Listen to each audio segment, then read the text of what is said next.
Important سوال ہے، important. مفتی صاحب، ماہ ربیع الاول کو رسول اللہ صلی اللہ علیہ وسلم سے نسبت ہے۔ اس مہینے میں حضور صلی اللہ علیہ وسلم کی پیدائش اور دنیا سے پردہ فرمانے کے واقعات پیش آئے۔ برائے مہربانی نبی صلی اللہ علیہ وسلم کی بعثت سے ایک مسلمان کو حاصل ہونے والے اسباق کے بارے میں چند باتیں بتائیں، اور آپ کی پیدائش سے دنیا میں کیا کیا اہم تبدیلیاں پیش آئیں۔ تو پورا موضوع ہے نا، اس پر بیان کریں گے، یہ تو 2 منٹ کا جواب نہیں ہو سکتا نا، سمجھیں۔ ابھی تو میں مختصر سوال جواب کے لیے بیٹھا ہوں، اس پر تو پورا ٹاپک پہ انشاءاللہ بیان کروں گا۔ یہ سوال ہے، مفتی صاحب، عید میلاد النبی منانا کیسا ہے؟ سجاوٹ کرنا، نعتیں سننا کیسا ہے؟ نعتیں سننا تو جائز ہے، پڑھنا بھی جائز ہے، باعث ثواب ہے، لیکن جو منانے کا کانسیپٹ ہے نا عید میلاد النبی، یہ بدعت عمل ہے۔ نبی صلی اللہ علیہ وسلم کے دور میں ہر سال ربیع الاول آیا، کہیں ایک ضعیف روایت بھی نہیں ہے کہ آپ نے منایا ہو، یا صحابہ کا دور آیا تو صحابہ نے منایا ہو، کہیں ایک ضعیف روایت بھی نہیں ملتی، اور نہ تابعین نے منایا، نہ ائمہ مجتہدین نے، نہ محدثین نے، کہیں بھی نہیں ہے۔ اس سال خوشی ہوتی ہے، پھر اگلے سال اس مہینے میں آنے میں تھوڑی خوشی ہوتی ہے بھائی، ورنہ میرے تو 15 ماشاءاللہ، پونے 15 سے 15 سمجھ لیں آپ، بچے الحمدللہ، اللہ برکت دے، تو اور وہ ہر مہینے میں کوئی نہ کوئی بچہ مارکیٹ میں آیا ہے۔ جنوری میں بھی کچھ آئے ہیں، کچھ فروری میں آئے ہیں، کچھ مارچ میں آئے ہیں۔ تو کیا مجھے جنوری میں بھی خوشی ہوتی ہے؟ مجھے فروری میں بھی خوشی ہوتی ہے؟ مجھے مارچ میں بھی خوشی ہوتی ہے؟ مجھے اس وقت خوشی ہوتی ہے جب نیا ورژن مارکیٹ میں آتا ہے، جب اطلاع ملتی ہے خیر خیریت سے اللہ نے ایک اور بیٹا یا بیٹی دے دی، اس وقت میں خوش بھی ہوتا ہوں، عقیقے کی بھی کوشش کرتا ہوں، مبارکبادیں لیتا بھی ہوں، مبارکبادیں پارسل کرتا بھی ہوں۔ اگلے مہینے وہی سال آتا ہے تو ہمیں تو یاد نہیں ہوتا کہ اس مہینے ہمارا بچہ پیدا ہوا تھا، کسی کو بھی یاد نہیں ہوتا، اپنا یاد نہیں ہوتا کہ ہم اس مہینے پیدا ہوئے تھے۔ یہ تو سالگرہ کا کانسیپٹ گوروں کا ہے، انگریزوں کا ہے، اسلام کا تھوڑی ہے۔ یہ یوم پیدائش منانا یہ کس کا کانسیپٹ ہے؟ انگریزوں کا کانسیپٹ ہے۔ وہ 25 دسمبر یوم پیدائش مناتے ہیں، وہ اپنا یوم پیدائش بھی مناتے ہیں، برتھ ڈے جسے کہا جاتا ہے۔ اسلام میں برتھ ڈے کا کوئی تصور ہے؟ نہیں ہے نا تصور، تو نبی کا برتھ ڈے بھی منانا کہاں سے جائز ہو گیا؟ اور اہم ترین بات یہ کہ رسول اللہ صلی اللہ علیہ وسلم نے پیر کے دن روزہ رکھا ہے، اور آپ نے یہ فرمایا کہ یہ میرا یوم ولادت ہے۔ اب روزہ اور جو تہوار ہیں، خوشی کے تہوار، وہ دونوں جمع ہو سکتے ہیں؟ عید کا دن روزے کا ہو سکتا ہے؟ روزہ رکھا شاید اسی حکمت سے کہ لوگ اس کو خوشی کا دن بنانا نہ شروع کر لیں۔ عید کے دن روزہ رکھنا جائز ہے؟ رمضان ختم ہوگا تو عید آئے گی، ختم نہیں ہوگا تو عید نہیں آئے گی۔ تو تہواروں پہ نہاتا بھی ہے انسان، بتیاں بھی لگاتا ہے، اچھے کپڑے بھی پہنتا ہے، اچھے چپل بھی پہنتا ہے، مبارکبادیں بھی دیتا ہے۔ نبی نے پیر کا روزہ رکھ کے بتا دیا کہ آج منانے والا دن نہیں ہے، سمجھتے ہیں، اس کو سیلیبریٹ نہیں کر سکتے، کیونکہ روزہ اور تہوار ایک دوسرے کے اپوزٹ ہیں۔ جمعے کا دن بھی اسلام میں ایک قسم کی عید ہے، نبی نے جمعے کے دن کے بھی روزے کے ساتھ خاص کرنے سے منع کیا آپ صلی اللہ علیہ وسلم نے، کیونکہ اس میں بھی نہاتے دھوتے، صاف ستھرے کپڑے پہنتے ہیں، 2 رکعتیں پڑھنے، ایک طرح کا یہ بھی خوشی کا دن ہے، بڑا دن ہے۔ لہذا جمعے کو بھی نبی صلی اللہ علیہ وسلم نے اسپیشلی روزہ رکھنا کہ جمعے کا اس لیے میں رکھوں گا، یہ منع ہے۔ ویسے آپ کو چھٹی ہوتی ہے کسی کی، آسان ہے جمعے کا، وہ ایک الگ بات ہے، لیکن اسپیشل فضیلت سمجھ کے جمعے کا روزہ رکھے گا تو یہ عمل کیا ہو جائے گا؟ بدعت۔ تو آپ ایک طرف اس کو عید کا دن بھی کہہ رہے ہو، اور ایک طرف آپ کہہ رہے ہو کہ یوم ولادت پہ نبی نے بخاری کی حدیث ہے روزہ بھی رکھا ہے۔ یہ باتیں نبی کی تعلیمات کے بالکل اگینسٹ ہیں، سمجھتے ہو؟ ایک اور بات جو میں اکثر کرتا رہتا ہوں کہ یہودیوں کے لیے بڑا دن تھا اتوار، ہفتہ، جو ان کا ایک قسم کا عید کا دن نا، مبارک دن۔ عیسائی یہودیوں کے بعد آئے، ان کے لیے کون سا ہو گیا؟ اتوار۔ چرچ جاتے ہیں نا، اور بڑا دن ان کے لیے اتوار ہے نا، تو ہم عیسائیوں کے بعد آئے تو ہمارے لیے پیر ہونا چاہیے تھا، لیکن اسلام نے پیر نہیں، حالانکہ وہ تو نبی کا یوم ولادت بھی ہے، تو وہ تو بطریق اولا ہونا چاہیے تھا، لیکن اسلام نے کیا کر دیا، نہ اس دن کو اہمیت نہیں دی، نہیں واپس جمعے کو چلے جاؤ۔ شاید اس میں یہ حکمت تھی کہ کہیں یوم ولادت کو سیلیبریٹ کرنا نہ شروع کر دیں لوگ، مبارک بادیں دینا نہ شروع کر دیں، منانا نہ شروع کر دیں۔ تو روزہ تو بالکل تہوار کے اگینسٹ ہے، اور ویسے بھی عید میلاد النبی رات کو منائی جاتی ہے زیادہ۔ اسلامی تہواروں میں کوئی تہوار بھی رات کو منانے کا نہیں ہے، اسلام میں راتیں عبادتوں کے لیے ہیں، منانے کے لیے نہیں ہے۔ تہوار ہمیشہ دن میں منائے جاتے ہیں، جمعے کی نماز دن کی روشنی میں ہوتی ہے، مغرب کے بعد ہوتی ہے۔ ہم جمعہ جو مناتے ہیں دن کی روشنی میں مناتے ہیں نا۔ عید الفطر کب مناتے ہیں؟ مغرب کے بعد، نہا دھو کے تیار ہو کے گلے ملتے ہیں، یہ صبح کے وقت۔ عید الاضحیٰ کب ہوتی ہے؟ صبح کے وقت۔ غیر مسلموں کے تہوار رات کو ہوتے ہیں۔ عیسائیوں کا کرسمس کب ہوتا ہے؟ رات کو۔ رات کو سارے آپ عیسائی دیکھ لیں گے وہ چمک دھمک کے جا رہے ہوں گے، اور صحیح ہے نا۔ اسلام میں تہوار دن میں، رات میں نہیں ہے۔ راتیں سونے کے لیے یا عبادت کرنے کے لیے؟ لیلۃ القدر یہ تہوار ہے یا عبادت کی رات ہے؟ یہ دن میں یا رات میں؟ بولو۔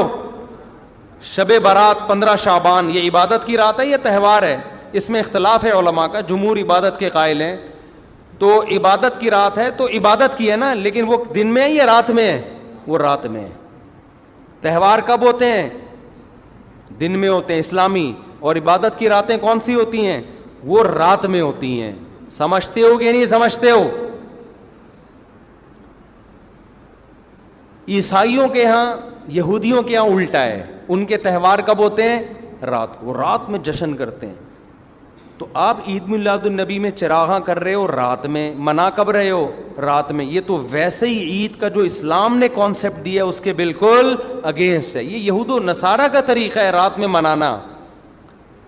اور اس میں ایک حکمت بھی ہے، راتوں میں اگر آپ کو تہواروں کی اجازت دے دی جائے نا، تو راتوں میں اس طرح کی ایکٹیویٹیز سے گناہ کی طرف جانے کا خطرہ زیادہ ہوتا ہے۔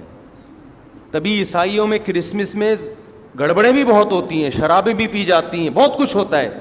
اسلام نے صبح صبح اچھے بچوں کی طرح رات کو جلدی سو جاؤ، صبح صبح نہا دھو کے مسجد آؤ، مصلی آؤ، عید ملو، کھاؤ پیو، موج مستی کرو، پتلی گلی سے نکل جاؤ۔ تو اس میں موج مستی میں شراب کباب آتا ہی نہیں ہے نا، آئے گا ہی نہیں، کیونکہ وہ تو راتوں کے کام ہے، شراب کباب دن کے کام تھوڑی ہیں۔ لیکن آپ نے جو عید میلاد النبی کا کانسیپٹ پیش کیا وہ نبی کے عمل کے بھی خلاف۔ نبی روزہ رکھ رہے ہیں پیر کے دن، اور نبی صلی اللہ علیہ وسلم تہوار منانے کا حکم دے رہے ہیں دن کے وقت میں۔ آپ نے کہا نہیں رات کو منائیں گے ہم۔ نبی صلی اللہ علیہ وسلم نے ہمیں کہا کہ لکل قوم عید ولنا عیدان، ہر قوم کے لیے ایک دن عید کا ہوتا ہے، ہمارے لیے 2 دن۔ آپ نے کیا کر دیے؟ 3 دن۔ اس حدیث کی بھی آپ نے مخالفت کر دی۔ اور اسلام میں برتھ ڈے منانا نہیں ہے، سالگرہ منانا نہیں ہے، آپ نے اس کی بھی مخالفت کر دی اسلام کے اس حکم کی۔ پھر اسلام نے عیسائیوں کے لیے ہفتہ تھا، یہودیوں کے لیے ہفتہ تھا، عیسائیوں کے لیے اتوار تھا، اسلام نے نبی کے یوم ولادت کے بجائے کوئی اور دن مبارک کر دیا۔ آپ نے اس حدیث کی بھی کیا کی؟ مخالفت کر دی۔ تو آپ تو مخالفت پر مخالفت کرتے چلے جا رہے ہیں، قرآن و سنت کی، نبی کی سیرت کی۔ پھر نبی کی زندگی میں درجنوں بار ربیع الاول آیا، صحابہ کی زندگی میں، ابو بکر کی زندگی میں، عمر، عثمان، علی رضی اللہ عنہم، اہل بیت کی زندگی میں، تابعین کی زندگی میں کوئی ایک ضعیف روایت بھی نہیں ہے کہ کسی صحابی نے ربیع الاول کی مبارکباد دی ہو یا کوئی عام معمول سے ہٹ کے کوئی کام کیا ہو۔ ایک چراغ جلایا ہو، ایک موم بتی جلائی ہو، یا کوئی حلوہ پکایا ہو، یا کوئی مٹھائی کھلائی ہو کسی کو، ضعیف روایت بھی نہیں ہے۔ تو یہ تمام دلائل اس بات کا تقاضا کرتے ہیں کہ جو کچھ ربیع الاول میں ہم اور آپ کر رہے ہیں وہ اسلام کی تعلیمات نہیں ہے، وہ سراسر A to Z کیا ہے؟ بدعت ہے۔ ویسے بھی اگر یہ اسلامی تہوار ہوتا نا تو خوب سمجھ لو دنیا میں جتنے بھی مذاہب ہیں ان کا 20 مسئلوں میں اختلاف ہوتا ہے، تہواروں میں ان کا اختلاف نہیں ہوتا۔ عیسائیوں میں جو لبرل عیسائی ہیں نا وہ بھی کرسمس کے موقع پہ کرسمس مناتے ہیں، تہوار پوری قوم مناتی ہے۔ ہندوؤں کی جو ہولی کا دن ہے وہ پوری قوم کے لیے ہے کہ نہیں ہے؟ 20 فرقے ہوں گے ہندوؤں کے، ہولی میں سب متفق ہیں. یہی وجہ ہے کہ مسلمانوں کے جتنے فرقے ہیں عید الفطر میں سب کیا ہیں؟ متفق. یکم شوال، ہاں اس کی تعیین میں پشاور کا شوال الگ شروع ہوگا، ہمارا الگ ہو، وہ ایک الگ بات ہے، لیکن ہے کیا؟ فرسٹ شوال. بریلوی کیا، دیوبندی کیا، اہل حدیث کیا، شیعہ کیا، سنی کیا، جتنے فرقے ہیں سب کا اتفاق ہے بھائی تہوار کب ہوگا؟ یکم شوال کو. کیوں؟ تہواروں کے معاملے میں مذہب کنفیوژن نہیں چھوڑتا، کنفیوز نہیں، کیونکہ نبی نے منایا نا تہوار، ساری دنیا نے دیکھا تو وہی فرسٹ شوال کو منا رہے ہیں.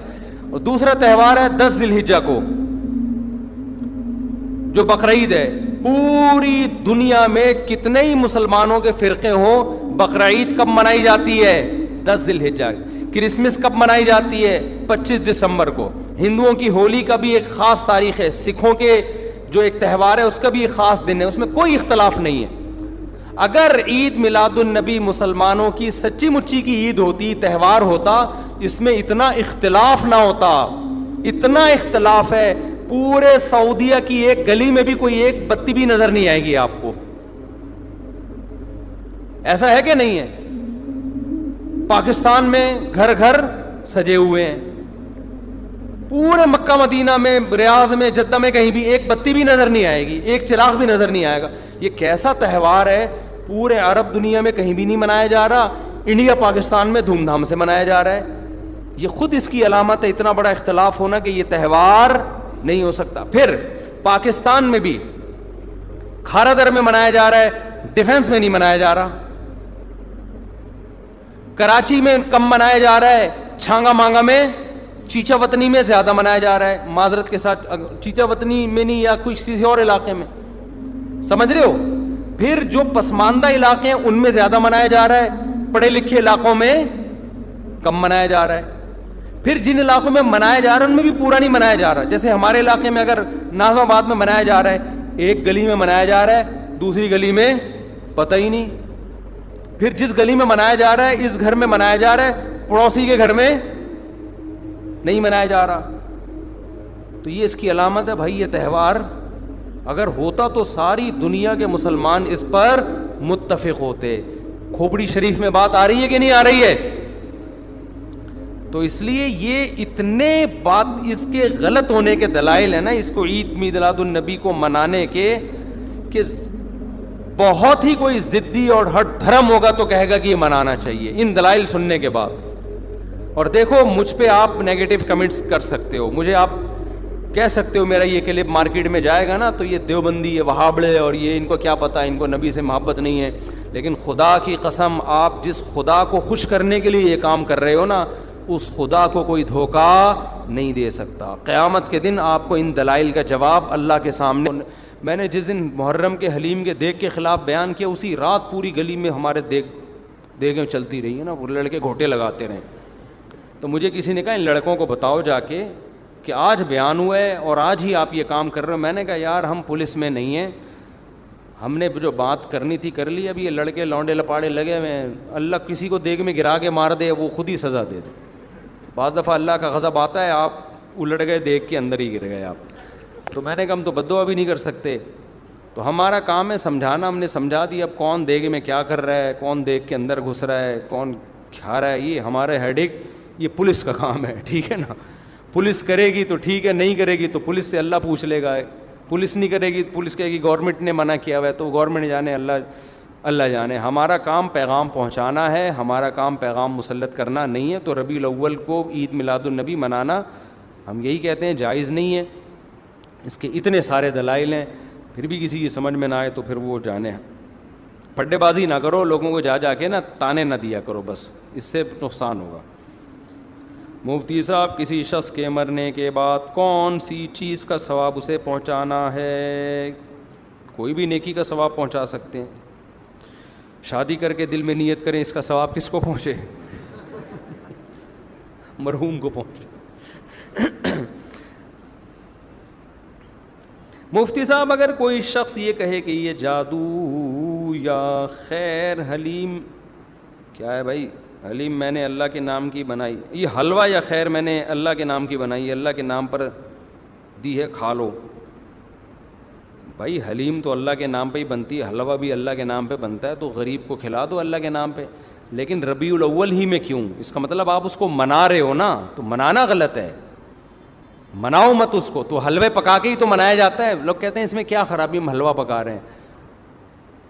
بھائی آپ کسی بھی ٹائم پہ پکا سکتے تھے نا، اسی میں کیوں پکا رہے ہو آپ؟ اس کا مطلب آپ اس کو منا رہے ہو۔ منانا تو جائز نہیں ہے نا، جو اللہ نے منانے کے لیے جو دن رکھے ہیں وہی دن صحیح ہیں۔ اور ویسے بھی یار حلوے مانڈے میٹھی چیزیں ہیں، میٹھی چیزیں کھا کھا کے لوگ مر رہے ہیں، ویٹ بڑھتا ہے۔ سنت ہے روزے رکھنا، روزے کو لوگوں کو روزوں پر لے کر آئیں کسی طریقے سے، حلوے مانڈے مت کھائیں۔ میں جب کسی دعوت میں جاتا ہوں، کھانے کے بعد حلوہ لے آتے ہیں، میں نہیں کھاتا نا، تو حیران ہو رہے ہوتے ہیں لوگ، کہتے ہیں یار مولوی ہو کے حلوہ نہیں کھا رہے۔ تو میں نے کہا یار آپ لوگوں نے مولویوں کو بدنام کر دیا، ہم نے اپنے جتنے اساتذہ دیکھے ہیں وہ کوئی بھی حلوہ ہم نے نہیں کھاتے ہوئے دیکھا، تھوڑا کھاتے ہوئے۔ میرے جو پیر و مرشد ہیں اب تو بیمار ہو گئے، ورنہ اتنے روزے رکھتے تھے گرمیوں میں، جو میرے شیخ تھے۔ سفر میں بھی روزے پہ روزہ، ہم نے ان کے ساتھ سفر بھی کیا، ہر وقت روزہ، پھر صدقات و خیرات اتنے، جہاں جا رہے ہیں پیسے دے رہے۔ تو ایسے پیر بھی مارکیٹ میں ہوتے ہیں الحمدللہ۔ تو کبھی ہمارے والے مولویوں کے پاس آئیں تو پتہ چلے گا انشاءاللہ۔ اور ہمارے سارے اکابر اسی طرح تھے، دبا کے روزے رکھتے تھے۔ میری دادی حضرت مولانا عبد الرحیم رائے پوری رحمۃ اللہ علیہ سے بیعت تھیں، اللہ مغفرت فرمائے۔ وہ کہتی تھیں وہ اتنا تھوڑا کھاتے تھے نا، 2 نوالے، اور بولتے بھی بہت پست تھے۔ یہ بزرگ ہوا کرتے تھے ونس اپون اے ٹائم۔ اب بزرگ وہ ہے جو سب سے زیادہ پھوڑ رہا ہو بیٹھ کے۔ اب آپ کہیں آپ بھی تو 2 پراٹھے پھوڑ کے بیٹھے ہوئے ہیں تو اپنے خرچے پہ پھوڑا ہے نا۔ اور دوسری بات یہ کہ 2 پراٹھے کب پھوڑے ہم نے، کتنا بھوکا رہنے کے بعد پھوڑے ہیں، تو وہ تو 4 بھی کم ہیں۔ پھر یہ نہیں کہ اب سارا دن پراٹھے ہی پھوڑتے رہیں بیٹھ کے۔ لوگ کیا کر رہے ہیں، دعوت میں اتنا کھایا، اس کے بعد پھر حلوہ کھایا، پھر کولڈ ڈرنک پی، اتنے ماشاءاللہ ایک دن اطلاعی دھماکے کے ساتھ پھٹ کے اس دار فانی سے کوچ کر گئے۔ تو اسلام میں کم کھانا ہے، زیادہ کھانا نہیں، لیکن خدا کا واسطہ اب ایسا نہ ہو لوگوں کو دیکھنا شروع کر دیں، کسی داڑھی والے کو یہ زیادہ کھا رہا ہے، کسی کے نوالے گننے کی آپ کو اجازت نہیں ہے۔ ہو سکتا ہے اس کی بھوک اس سے بھی زیادہ ہو۔ بعض لوگوں کی صحت اتنی ٹائٹ ہوتی ہے کہ ان کے لیے 2 پراٹھے تو کھانچوں میں چلے جاتے ہیں، ان کے پتہ ہی نہیں چلتا گئے کدھر۔ تو اپنی صحت کے لحاظ سے ہو سکتا ہے وہ کم کھا رہا ہو، تو یہ کسی اور کو نہیں کہیں آپ۔ تو لوگوں کو کم کھانے پہ لانا چاہیے، روزے رکھنے پہ لانا چاہیے۔ تو ہم نے تو اپنے مشائخ کو دیکھا ہے روزہ رکھتے ہیں کثرت سے، بہت روزے رکھتے ہیں، کم کھاتے ہیں۔ اور آج تو پھوڑنے پھاڑنے کا، تو لوگ دعوت میں نا پہلے کھانا لاتے ہیں پھر میٹھا، میں کہتا ہوں یار میرے اندر تو دم بس نہیں ہے کہ میں کیسے ہضم کروں گا اس کو۔ تو لوگ حیران ہوتے ہیں آپ مولوی ہو کے یار میٹھا نہیں کھا رہے۔ میں نے کہا آپ لوگوں نے کسی اور قسم کے مولانا ٹائپ کے لوگ دیکھے ہوئے ہیں، وہ پھر ربیع الاول سے عادت بھی پڑ جاتی ہے بعض دفعہ، میٹھا کھا کھا کے کھلا کے، تو وہ سیٹ اپ صحیح نہیں ہے۔ میٹھا کم کریں، ڈاکٹر لوگ منع کرتے ہیں زیادہ میٹھا کھانے سے۔ میرے بھائی مفتی صاحب، ایتھیس اللہ جنت جہنم قبر فرشتے نظر نہیں آتے، ایتھیس کہتے ہیں کہ جب ہمیں اللہ فرشتے قبر نظر نہیں آتے تو ہم کیوں مانتے ہیں؟ اس کا کئی بار جواب دے چکا ہوں یار، پھر کبھی دوبارہ دے دیں گے۔ مفتی صاحب السلام علیکم۔ وعلیکم السلام۔ آپ ہمارے رہبر ہیں، سرمایہ ہیں، آپ ہمیں بہت عزیز ہیں، مجھے آپ کے بیانات سنتے ہیں میری زندگی بدل گئی ہے، میں شادی کرنا چاہتا ہوں، نکاح سے پڑھوانا ہے، کیا طریقہ کار ہے؟ ولید سے رابطہ کریں، یا جو ولید بیٹھے ہوئے تھے نا باہر نمبر لکھا ہوا ہوگا، ان سے رابطہ کریں، آپ کا نکاح پڑھا دیں گے انشاءاللہ۔ صلو علی الحبیب۔ مفتی صاحب شرک معاشرے میں بہت تیزی سے، اب تو ربیع الاول میں اتنا تو بنتا ہے یار، صلو علی الحبیب۔ مفتی صاحب شرک معاشرے میں بہت تیزی سے پھیل رہا ہے، اس کو زیادہ سے زیادہ بیانات کریں، آپ کے بیانات جب یوٹیوب پہ جاتے ہیں کافی لوگ، میرا خیال ہے شرک معاشرے میں پھیل نہیں رہا، پہلے شرک زیادہ تھا، لوگ ایجوکیٹڈ ہو رہے ہیں، اور اب یہ پیر پرستی سے آہستہ آہستہ قبر پرستی سے نکل رہے ہیں۔ اب ایتھیزم پھیل رہا ہے معاشرے میں، اب جو معاشرے میں چیز پھیل رہی ہے وہ کیا پھیل رہی ہے؟ ایتھیزم۔ شرک بھی ہے لیکن یہ نہیں کہ اس کی اسپیڈ سے پھیل رہا ہو, بلکہ اب لوگ کنورٹ ہو رہے ہیں, لوگوں میں شعور. ایک تو سوشل میڈیا اتنا آزاد ہو گیا ہے کہ سب کچھ میڈیا پہ ہی مل جاتا ہے لوگوں کو, وہ خود تجزیہ کر لیتے ہیں ربیع الاول منانے کے دلائل زیادہ مضبوط ہیں یا نہ منانے کے دلائل زیادہ مضبوط ہیں. خود ہی لوگوں میں اب اتنا شعور آ گیا ہے. اب زیادہ پھیل رہا ہے ایتھیزم, خدا کا انکار, یونیورسٹیوں میں, کالجز میں. یہ چیز بہت خطرناک ہے. شرک پہ بھی بات ہونی چاہیے لیکن اس پہ بھی ہونی چاہیے. میرا سوال یہ ہے کہ حضرت آدم علیہ السلام آخری نبی حضرت محمد صلی اللہ علیہ وسلم تک سوال کہ اس سے زیادہ نبی اور رسول آئے تو سب کے نام کے آگے حضرت لگانا, یہ ابے بھائی یہ کیا ہے یار, شخصیتوں کے نام لے کے نہیں پوچھا کرو. ہم سجدے میں جا کر سر کو اللہ پاک کے قدموں میں رکھ کر بولتے ہیں سبحان ربی الاعلیٰ, یعنی اعلیٰ صرف اللہ کی ذات ہے. تو وہ بریلوی حضرات اپنے بزرگوں کے ساتھ اعلیٰ کیوں لگا دیتے ہیں؟ وہ اعلیٰ اللہ والا اعلیٰ نہیں ہوتا بھائی. میں کہتا ہوں یہ بندہ بہت اعلیٰ ہے, تو مطلب دوسرے بندوں کی نسبت اعلیٰ ہے نا, اللہ کے مقابلے میں. تو بریلویوں کی ہر بات تھوڑی غلط ہوتی ہے. وہ کہتے ہیں اعلیٰ حضرت کیوں کہتے ہیں وہ, تو وہ اعلیٰ اللہ سے کے مقابلے میں نہیں کہتے, وہ اعلیٰ کہتے ہیں دوسرے بھی حضرت تھے تو یہ والے ان سے اعلیٰ ہیں. اس کی مثال ایسے ہیں کہ اہل حدیث ہم سے ملے, مجھے کہنے لگے آپ لوگ امام حنیفہ کو امام اعظم کیوں کہتے ہیں؟ امام اعظم تو صرف نبی صلی اللہ علیہ وسلم ہے. میں نے کہا یار آپ کہتے ہو کہ ہم مجتہد ہیں, ہم قرآن و حدیث ہم سے سمجھو, آپ امام اعظم کا مطلب نہیں سمجھے, آپ قرآن و حدیث کا مطلب کہاں سے سمجھو گے بھائی؟ ٹھیک ہے نا, ہم آپ سے پوچھیں, اتنی تو سینس انسان میں ہونی چاہیے. ہم امام اعظم کو امام اعظم, امام شافعی, امام احمد بن حنبل کے مقابلے میں کہتے ہیں, نبی کے مقابلے میں تھوڑی کہتے ہیں ہم ان کو امام اعظم. نبی کے مقابلے میں ہم ان کے امام اعظم کہیں ہم تو کافر ہو جائیں فوراً. اس کی مثال ہے جیسے قائد اعظم محمد علی جناح. اب اصل قائد تو ہمارے نبی صلی اللہ علیہ وسلم ہے نا. اب کوئی کیا آپ قائد اعظم کو محمد علی جناح رحمۃ اللہ علیہ کو قائد اعظم کیوں کہہ رہے ہو؟ قائد اعظم تو نبی تھے. او بھائی ہم محمد علی جناح رحمۃ اللہ علیہ کو جو قائد اعظم کہہ رہے ہیں دوسروں کے قائد کے مقابلے میں کہہ رہے ہیں. بہت سے اس زمانے میں قائدین گزرے ہیں لیکن ہماری نظر میں ان میں سب سے بہتر قائد کون سے تھے؟ قائد اعظم تھے. تو آپ کسی کی بات کا صحیح مطلب بھی لے سکتے ہو, غلط مطلب بھی. جب آپ کے دماغ میں نیگیٹو سوچ بھری ہوئی ہو تو ہر صحیح بات کو الٹا پھیر رہے ہوتے, اور جب پازیٹیو سوچتا ہے تو پھر آپ کو صحیح باتیں صحیح لگ رہی ہوتی ہیں. تو بریلوی جو اعلیٰ حضرت کہتے ہیں وہ شرک کا اس سے کوئی تعلق نہیں ہے. وہ اعلیٰ حضرت وہ اس زمانے کے جو حضرت تھے ان کے مقابلے میں اعلیٰ حضرت کہتے ہیں. یہ مطلب نہیں کہ دنیا میں سب سے اعلیٰ یہی ہیں, یہ مطلب اللہ سے اعلیٰ تو ہے ہی نہیں. یہ اصل میں انہوں نے سوال یہ پوچھا ہے کہ ہم سردے میں جا کے سبحان ربی الاعلیٰ کہہ رہے ہوتے ہیں, تو اعلیٰ تو ہم صرف اللہ کو کہتے ہیں, تو پھر اعلیٰ حضرت کو کیوں اعلیٰ کہہ دیں گے؟ تو وہ اعلیٰ ان کے مقابلے میں کہہ رہے ہوتے ہیں. وہ اللہ والا اعلیٰ کوئی اور ہے, یہ والا اعلیٰ کوئی اور ہے. سمجھتے ہو؟ وضو خانے میں ہاں اس پہ اشکال ہو سکتا ہے کہ اعلیٰ ہیں یا نہیں ہیں, وہ سب سے اعلیٰ تھے یا نہیں تھے. جیسے کوئی قائد اعظم کو کہے, ترکی والے کہیں گے نہیں تمہارے قائد اعظم نہیں, ہمارے والے قائد اعظم ہیں. یہ اختلاف ہو سکتا ہے لیکن اس کا شرک سے بدعت سے کوئی تعلق نہیں. وضو خانے میں تکمیل کے لیے کتنی مزید رقم درکار ہے؟ میں 40-50 دن بعد آیا ہوں, آج بیان میں ابھی تک کام نامکمل دیکھ کر افسوس ہوا ہے, اور میری حیرانگی ہے اگر بقایا کام 3 لاکھ کے اندر ہے تو یہ رقم انتظامیہ کو ادا ہو جائے گی. بھائی یہ سوال ہم نے بھی انتظامیہ سے کیا تھا کہ لوگ اعتراض کر رہے ہیں کام بہت لمبا ہو گیا ہے, تو اس کا جواب کیا ہے؟ تو انتظامیہ نے پچھلے جمعے اس کا جواب ریکارڈ کروایا ہے, پھر 2-4 دن پہلے عشاء کے بعد بھی اس کا جواب ریکارڈ کروایا کہ کام میں اتنی تاخیر کیوں ہوئی ہے. تو جن کو بھی یہ اشکال ہے, دیکھو نہ تو میں چندہ لے رہا ہوں اپنے ہاتھ میں, نہ میں کھڑے ہو کے خرچ کر رہا ہوں, یہ سارا کام انتظامیہ کر رہی ہے. تو بجائے ادھر ادھر باتیں کرنے کے, کوئی بھی اعتراض ویسے ادھر ادھر کر نہیں رہے, ایک مثال دے رہا ہوں میں, تو جا کے ڈائریکٹ انتظامیہ سے پوچھیں. معین اختر کا قول ہمیشہ یاد رکھیں. انور مقصود نے معین اختر سے پوچھا تھا کہ آپ کے ماموں کیا کرتے ہیں, اس نے کہا ماموں کی باتیں کس سے پوچھیں؟ ماموں سے. تو انتظامیہ آپ کو مطمئن کر دے گی کہ کام میں تاخیر کیوں ہوئی ہے. اکرم بھائی ہیں اور بھی جو بھی لوگ یہ کام کر رہے ہیں ان سے جا کے آپ پوچھیں, وہ یہاں اثر میں ہوں گے انشاءاللہ, جمعے میں اکثر, ابھی تو چلے گئے.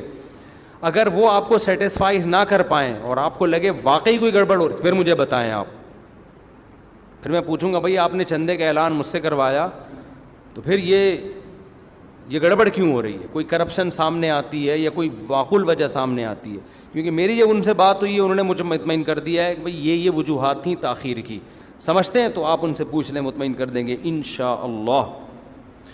اور بات یہی ہے کہ کوئی 2-4 آدمی ایک اماؤنٹ بتا دیں کہ اتنا اماؤنٹ ہے, تو وہ پورا دے کے نا جان چھڑائی جائے گی. لامتناہی جو چندہ آ رہا ہوتا ہے نا, یہ ٹھیک نہیں ہوتا. بندہ اپنے ذمے لے لینا کہ یار ایک اماؤنٹ مجھے بتا دیں, ایسٹیمیٹ بتا دیں اتنے میں ہو جائے گا, یہ اتنے پیسے, اس کے بعد آپ چندہ نہیں مانگیں. یہ زیادہ بہتر طریقہ ہوتا ہے, ورنہ پتہ ہی نہیں چل رہا ہوتا کہاں سے بندہ کیا. ہم نے یہاں تو نہیں ایسا ہوتا, لیکن ایک مثال دے رہا ہوں, مسجدوں میں یہ ہوتا ہے چھت ڈل رہی ہے, چندہ ہو رہا ہے, 6 مہینے سے چھت کے نام پہ اتنے روپے جمع ہو جاتے ہیں, ہر آدمی دے رہا ہوتا ہے. اسے کیا پتا کہ 1 کروڑ وہ دے چکا ہے, 10 لاکھ میں دے رہا ہوں, تو 20 لاکھ وہاں سے بھی لے چکا ہے. تو اس میں کرپشن کا امکان بہت زیادہ ہوتا ہے. تو یہ خطرہ ہوتا ہے اس بات کا. غلام سرور, والد کا نام عمر دین. میاں بیوی آپس میں نا اتفاقی میں, دعا ہے کہ ٹھیک ہو جائے. میرے رشتے سے دل کا دعا کریں, دل سے دعا ہے جی آپ کا رشتہ بھی ہو جائے, اور جن میاں بیوی کی آپ نے بات کی اللہ ان میں صلح بھی پیدا کر دے. میری والدہ کی طبیعت ٹھیک نہیں ہے, اور میری سسٹر کے پر فالج کا اٹیک ہوا ہے. دل سے دعا ہے بھائی اللہ تعالیٰ آپ کی سسٹر کو بھی, آپ کی والدہ کو بھی شفا عطا فرمائے. آج کل کافی پریشانی میں ہوں, گھر میں اکیلا کمانے والا ہوں, پوری گھر کی ذمہ داری مجھ پر ہے, مگر کام پر نہیں جاتا, ہر وقت سستی رہتی ہے, گھر تباہ ہو رہا ہے. سستی ہے, اس کا علاج ہے چترول لگوائیں اپنے کسی سے. اس کا وظیفوں میں علاج نہیں ہے, حقیقت ہے. اصل میں جب گھر کا کوئی بڑا نہ ہو نا, اس کا روب نہ ہو, تو نوجوان نسل سست بھی ہوتی ہے, تباہ بھی ہوتی ہے. ان کا علاج نفسیاتی ڈاکٹروں کے یا وظیفوں کے پاس نہیں ہے. اس کا علاج یہ ہے کہ باپ سے طبیعت سے نا اپنی دھلائی کروا لیں. مجھے سست آدمی پر اتنا غصہ آتا ہے, آپ کو کیا بتاؤں. سست پہ مجھے بہت غصہ آتا ہے, کیونکہ وہ کمبخت کسی کام کا نہیں ہوتا. تو گھر میں کوئی سست ہے نا, تو اس کا حل صرف اور صرف ایک ہے کہ بڑا کیا کرے, اس کے چھوٹا بھائی سست ہے تو بڑا کیا کرے, چترول لگائے. یوٹیوب پہ ایسی ویڈیوز ڈالنے پر پابندی ہے جس میں چترول کی بات ہو, کیونکہ یوٹیوب ایکشن لیتا ہے, آپ لوگوں کو مار پیٹ کی ترغیب دے رہے ہیں. تو چترول کو ہم پیار سے کچھ اور نام رکھ لیں, چترول نہیں لگائیں, کیا سروس کروائیں, سروس کروائیں. یوٹیوب میں نا اس طرح کی ویڈیوز کو فوراً ایکشن لیتے ہیں. وہ نے کیا کہہ دیا تھا LGBT پہ لعنت بھیجیں, وہ پھر ہمیں ہٹوانا پڑا کلپ, وہ لعنت بھیجیں LGBT والوں پہ. وہ لوگ بھائی لعنت کیوں بھیجوا رہا ہے, صحیح ہے نا, تو پھر وہ ہٹانی پڑتی ہے. تو چترول کو ہم پیار سے آئندہ سے کہا کریں گے اس کی سروس کروائیں. ٹیوننگ زیادہ اچھا لفظ ہے, بلکہ دونوں ہو جائیں تو زیادہ اچھا ہے, ٹیوننگ بھی ہو جائے. اور تو جو گھر میں سست ہے نا, باپ کا کام ہے کہ اس بچے کی طبیعت سے سروس بھی کرے اور اس کی ٹیوننگ بھی ہو. چھوٹا بھائی یہ کام کر رہا ہے تو بڑے بھائی کی ذمہ داری ہے کہ وہ اس کی سروس اور ٹیوننگ کر کے بہترین بن جائے گا انشاءاللہ. بڑے بڑے پوستیوں کو ہم نے بہت عظیم انسان بنتے ہوئے دیکھا ہے. یہ نفسیاتی ڈاکٹروں کے بس کے بات نہیں ہے, اس کا میڈیکل سائنس سے کوئی تعلق نہیں ہے, یہ واجب الٹیوننگ ہیں یہ لوگ, سمجھ رہے ہیں نا. تو یہی حل ہے اس کا. اللہ کا شکر ہے ہمارے باپ نے بھی ہمیں مارا ہے, ہمارے بھائیوں نے بھی ہمیں مارا ہے, الحمدللہ. ہم تو پٹے ہیں اللہ کے فضل سے. آج ہم جو ممبر پہ بیٹھے ہیں, اگر نہ پٹے ہوتے ہم گٹکا کھا رہے ہوتے کہیں بیٹھ, سست پڑا ہوا ہوتا. میں ہم بھی ایسے ہی سست تھے, ہم کوئی ایسے چست تھوڑی تھے شروع سے ہی. اسکول جاتے ہوئے جو مجھے سستی ہوتی تھی, میں اگر اس کے واقعات آپ کو سناؤں آپ حیران ہو جائیں. دلچسپی تھی جو سب بچوں کو ہوتی ہے, کھیل رہے ہیں, فٹ بال کھیل رہے ہیں, ہاکی کھیل رہے ہیں اس میں. اور پھر اسکول جانے کا جب ٹائم آتا تھا نا, ایسے لگتا تھا جیسے میں ایسے بستر سے اٹھتا تھا جیسے قبر سے نا مردے کو اکھاڑا جا رہا ہے, اور وہ بھی پرانی قبر سے. مردہ چپک جاتا ہے نا قبر کے اندر. تو ابا ایک دفعہ لے کر آئے, بولے یار روز کا ڈرامہ لگایا ہوا ہوتا ہے اس نے. جب ٹیوشن کی بات آتی ہے, میرا اپنی حالت یہ تھی, جب ٹیوشن کی بات آتی ہے ویسے کھیل رہا ہوگا, بھاگ رہا ہوگا, دوڑ رہا ہوگا. جہاں ٹیوشن کی بات ہے ایسے لگتا تھا کہ جیسے پتہ نہیں کوئی قہر آ رہا ہے, کیونکہ ٹیوشن میں بھی پٹنا ہوتا تھا نا جا کے. ہمیں میڈم پڑھاتی تھیں, اللہ ان کی عمر میں اور برکت دے, الحمدللہ زندہ ہیں وہ ابھی تک, اللہ اور برکت دے. وہ میری ٹیچر تھیں. ہوم ورک میں ہم سستی کرتے تھے, تو جیسے ہی انہوں نے دیکھا نا یہ ہوم ورک نہیں کیا تو ایک پٹاخ کر کے تھپڑ آتا تھا. تو میں سوچتا تھا کہ وہاں بھی پٹنا ہے یہاں بھی پٹنا ہے, تو پلس مائنس کرتا تھا کہاں کم پٹائی ہوگی.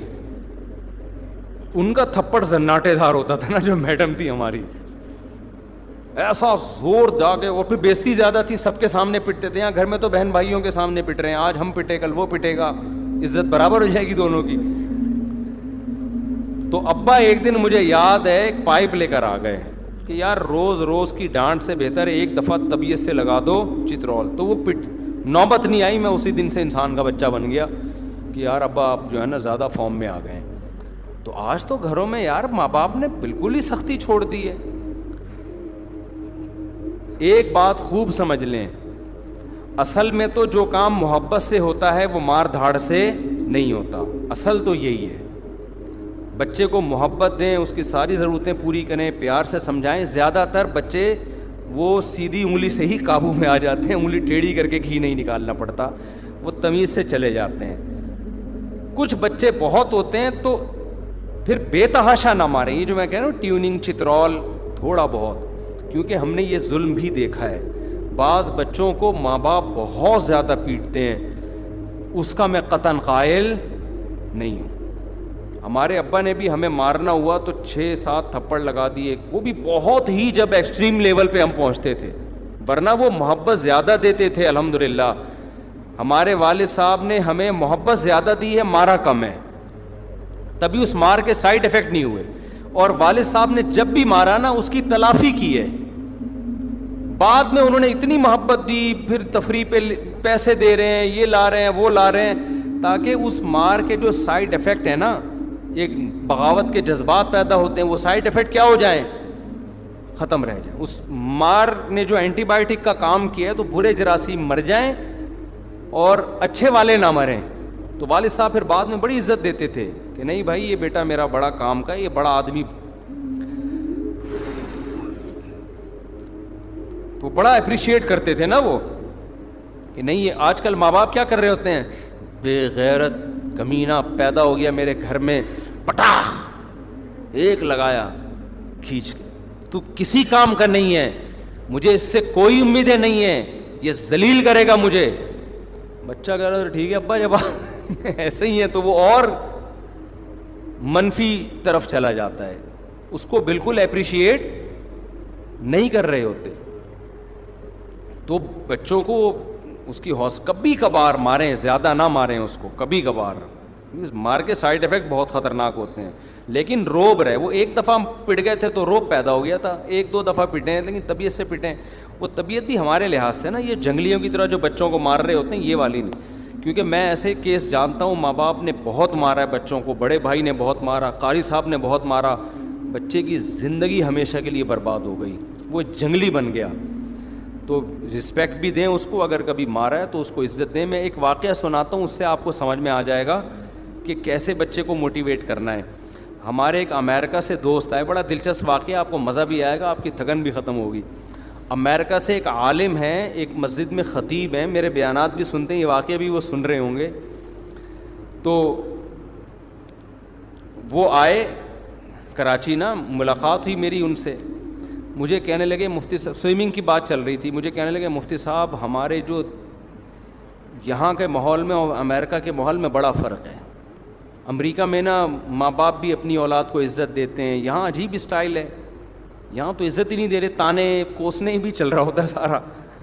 پھر مجھے انہوں نے واقعہ سنایا کہ ایک سوئمنگ پول میں میں گیا, وہاں بچوں کا سوئمنگ پول تھا, ایک گوری تھی اور ایک دیسی ماں, کراچی یا لاہور کی کوئی خاتون تھیں, وہ بھی اپنے بچے کو لے کر آئیں سوئمنگ سکھانے کے لیے, اور ایک انگریز عورت تھی, وہ بھی اپنے بچے کو لے کر آئی سوئمنگ سکھانے کے لیے. کہہ رہے میں کھڑا ہوا دیکھ رہا ہوں منظر. اب پول میں چھلانگ لگانے کے لیے دیسی ماں بھی اپنے بچے کو کہہ رہی ہے کہ بھائی بیٹا تو چھلانگ لگا, اس میں اتر, وہ نہیں اتر رہا, ڈر رہا ہے. گوری بھی کھڑی ہوئی ہے, وہ بھی اپنے بچے سے کہہ رہی ہے کہ بیٹا چھلانگ مارو, وہ بھی ڈر رہا ہے. انہوں نے کہا گوری کیسے کہہ رہی ہے اپنے بچے کو نا, کیسے موٹیویٹ کر رہی ہے, دیکھو بیٹا تم, انگلش میں نا اس کو سمجھا رہی ہے, دیکھو تم چھلانگ لگا سکتے ہو, مجھے پورا یقین ہے, یہ تمہیں جو ڈر لگ رہا ہے تم ڈرپوک ہو نہیں, تم بہادر ہو, تم جب چھلانگ لگاؤ گے تمہیں دیکھ کے دوسرے بچے بھی آئیں گے, تم ان کے ہیرو بن جاؤ گے. یہ اس طرح سے سمجھا رہی ہے, اور تم کر سکتے ہو, تمہارے اندر یہ ہمت ہے, مجھے پتا ہے, تم ویسے ہی اوپر سے ڈر رہے ہو, تم تو بڑے بہادر ہو. اور کہہ رہے ہیں وہ دیسی ماں کیا کر رہی ہے, بے غیرت, $50 ضائع کرا دیے کمینے. اب وہ گالیاں تو میں مسجد میں دے نہیں سکتا نا جو وہ دے رہے تھے. $50 کمینے, یہ تیرے باپ کی کمائی ہے, حرام کی کمائی ہے.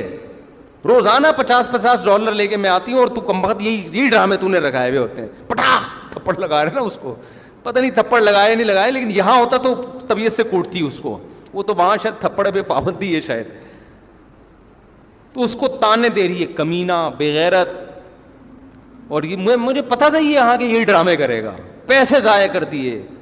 بچے کو بار بار یہ باور کرایا جا رہا ہے کہ میری نظر میں پیسوں کی ویلیو, یعنی مجھے غم اس بات کا نہیں ہو رہا کہ تو سوئمنگ نہیں سیکھ رہا, غم اس بات کا ہو رہا ہے پتہ نہیں $50 تھے, $100, مجھے بھی یاد نہیں, پیسے ضائع کرا دیے میرے. اور کمینہ, بے غیرت, مجھے پتا تھا تو نے یہاں کے یہی ڈرامے کرنے ہیں. تو اس میں بچہ کو کوئی حوصلہ پیدا ہوگا ہے بھائی.